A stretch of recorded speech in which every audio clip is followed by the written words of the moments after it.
There are two kinds of news in this world. One you see in public. The other, I hope you never meet in person.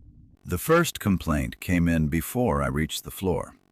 That is the part I need to clear at the start, because every other version of this story makes it sound like I heard something in an empty apartment and got scared.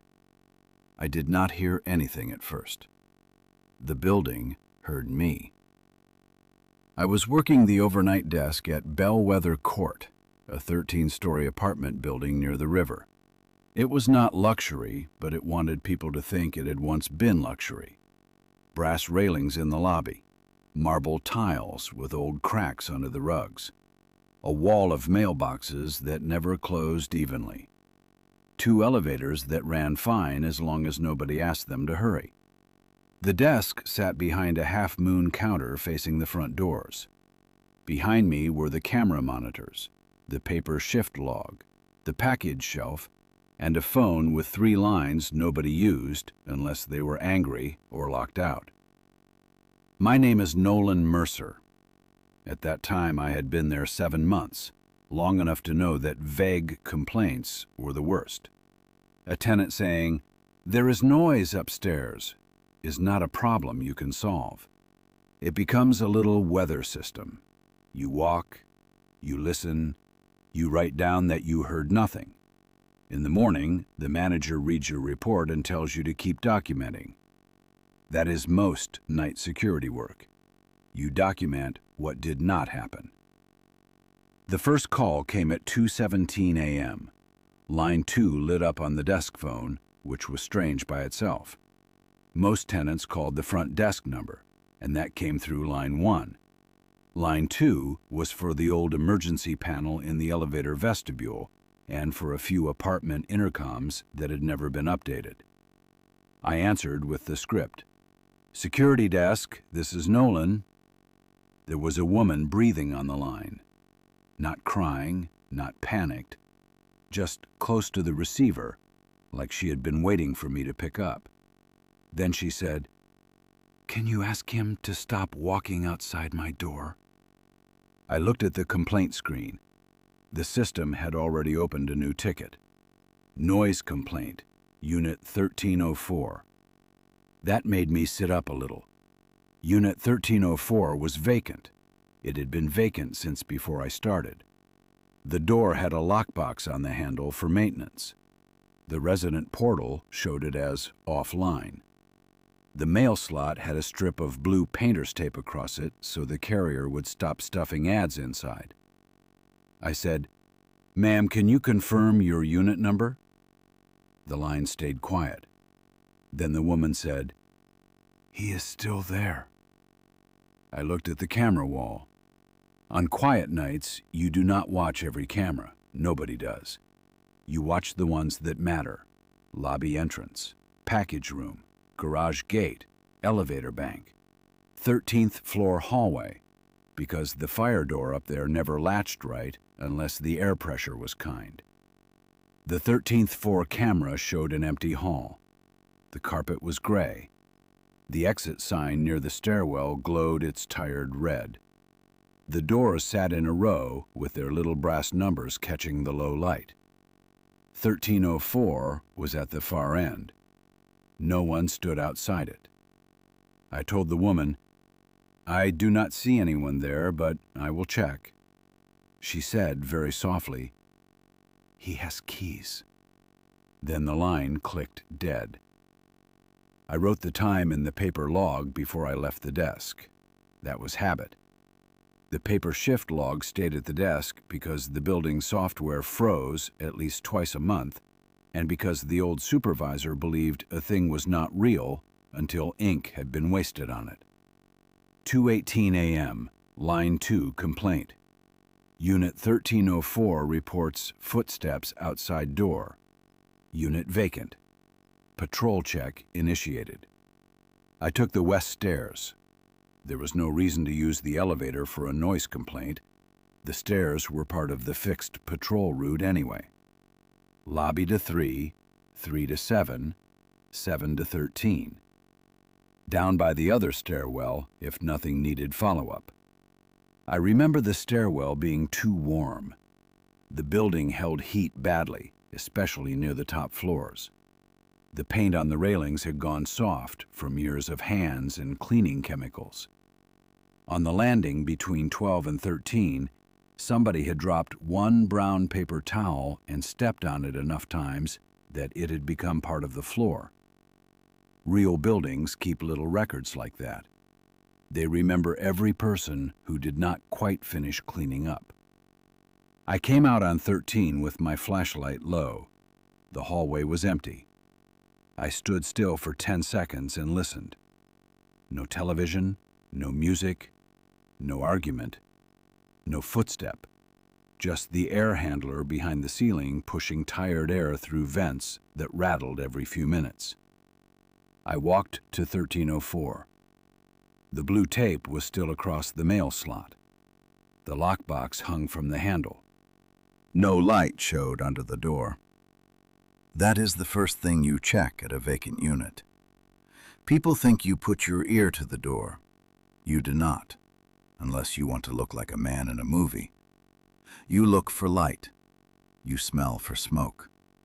You check whether the door is warm, whether the frame has shifted, whether the lockbox has been moved. Everything was normal.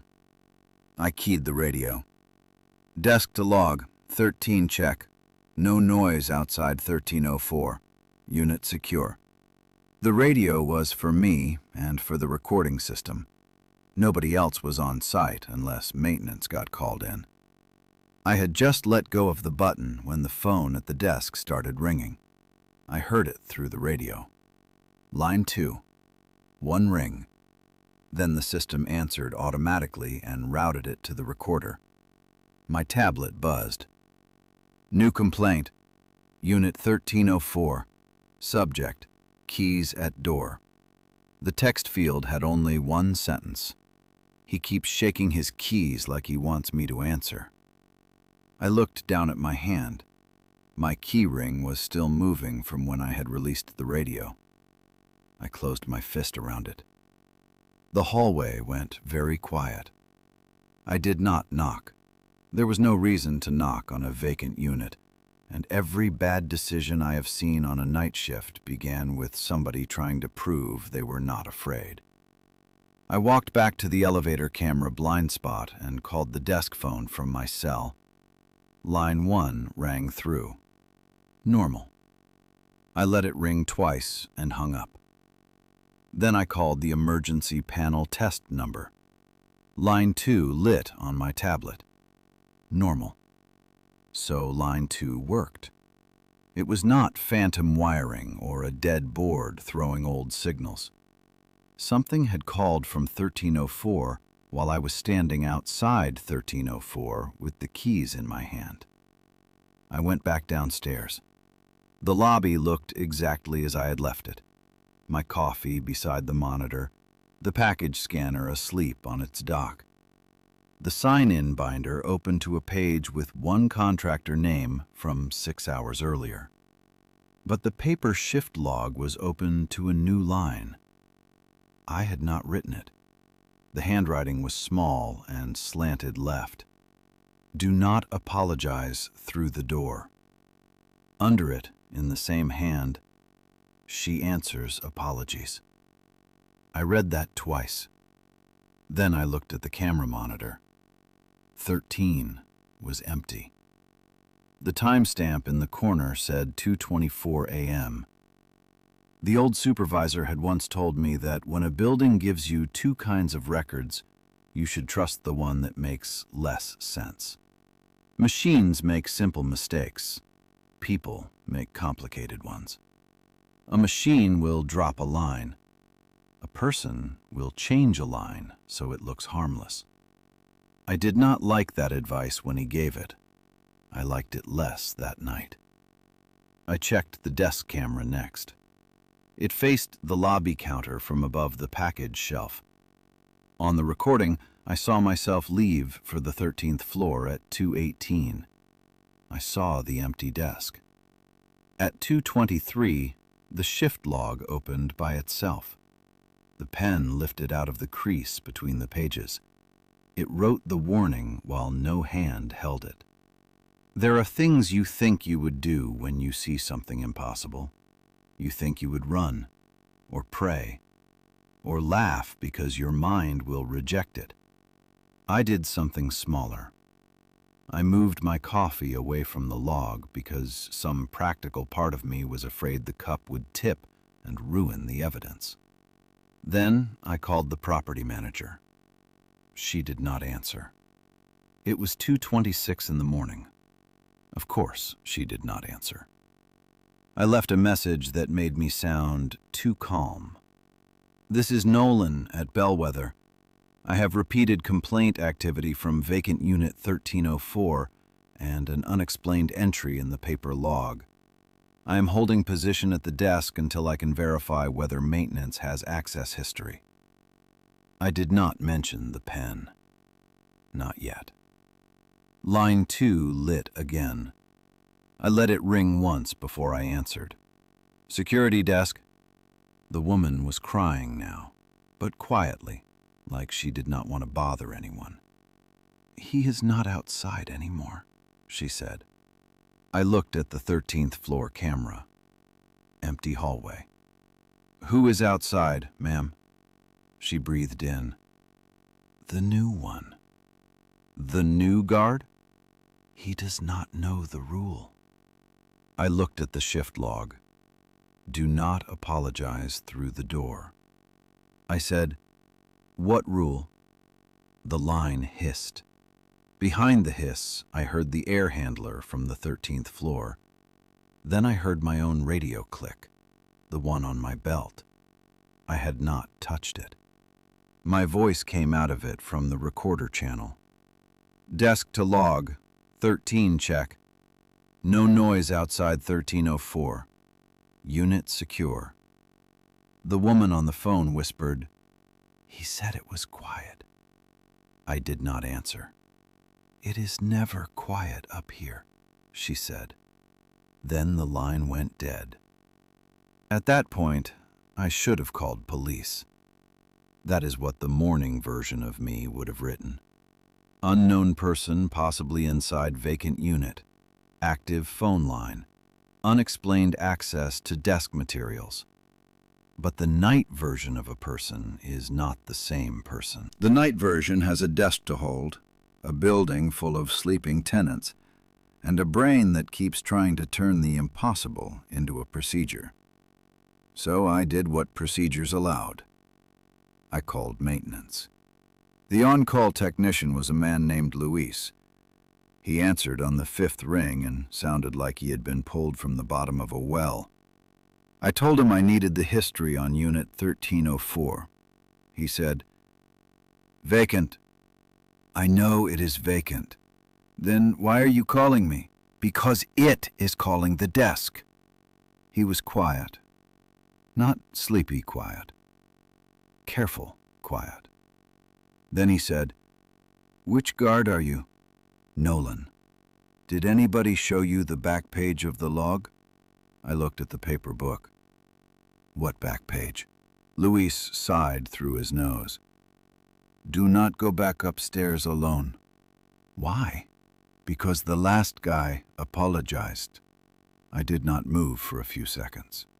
The lobby doors reflected me in the dark glass.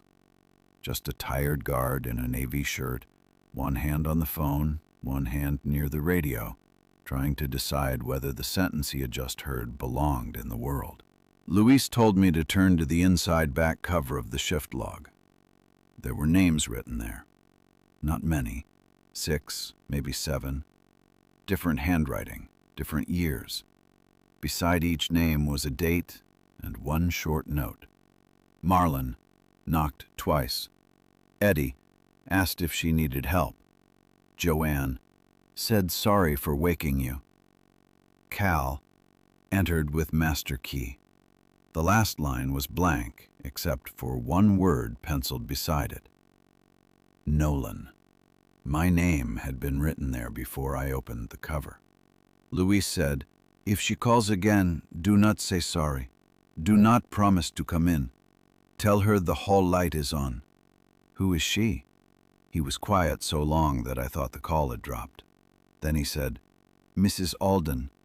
She lived in 1304 before the renovation. She used to call the desk when the hallway bulb went out. Said she could not sleep if the crack under the door went dark." "When was that?" "Before my time, Luis. 1998. I looked at the monitor. The 13th floor hallway was still empty. The light outside 1304 flickered once. Then it went out. Line 2 rang. I let it ring 3 times because I needed my voice to be steady. Then I answered. "Security desk, this is Nolan."